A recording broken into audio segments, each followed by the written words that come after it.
अस्सलामु अलैकुम वरहमतुल्लाहि वबरकातुहू। नाज़रीन इकराम, आज हम आपको बताने वाले हैं नाखून के काटने का सही तरीका।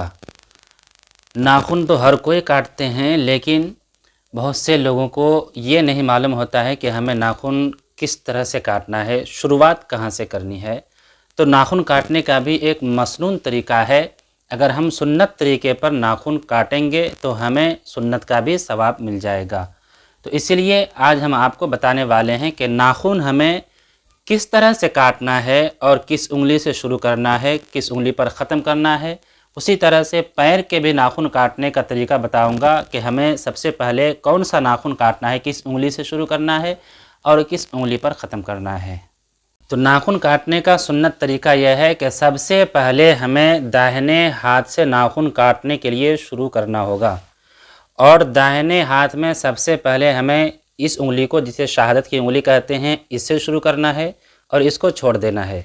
इसके बाद ये काटना है, फिर ये काटना है, फिर इसे। उसके बाद अब बाएं हाथ में आएंगे। बाएं हाथ में सबसे पहले इस उंगली को, फिर इसे, फिर इसे, फिर इसके बाद फिर इसे। उसके बाद अब सबसे आखिर में दाहिने हाथ की इस उंगली के नाखून को काटना है, जिसे हम अंगूठा कहते हैं। तो ये रहा हाथों के नाखून काटने का तरीका, यानी इस उंगली से शुरू करना है, इसमें ख़त्म करना है दाहिने हाथ में। बाएं हाथ में इसमें शुरू करना है, इसमें ख़त्म करना है। और दाहिने हाथ की जो इस उंगली को हम छोड़ रखे थे, इसे सबसे आखिर में काटना है। अब उसी तरह से पैर है, तो पैर का नाखून हम किस तरह से काटेंगे?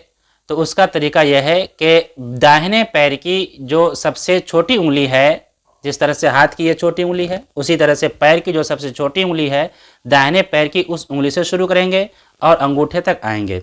उसके बाद बाएं पैर के अंगूठे से शुरू करेंगे और लास्ट में जो आखिर में छोटी उंगली है, उस उंगली पर जाकर हम ख़त्म कर देंगे।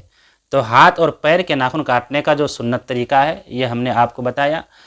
और हमें उम्मीद है कि आप इसके बाद से नाखून काटने का यही तरीका ज़रूर अपनाएंगे, ताकि आपको सही नाखून काटने का तरीका भी मालूम हो जाए और उस पर आपको सवाब भी हासिल हो जाए। और नाखून काटने के लिए सबसे बेहतर दिन यह है कि हम हर जुमा को नाखून काटें, जुमा हफ्ता में एक बार। अस्सलामु अलैकुम रहमतुल्लाहि व बरकातुहू।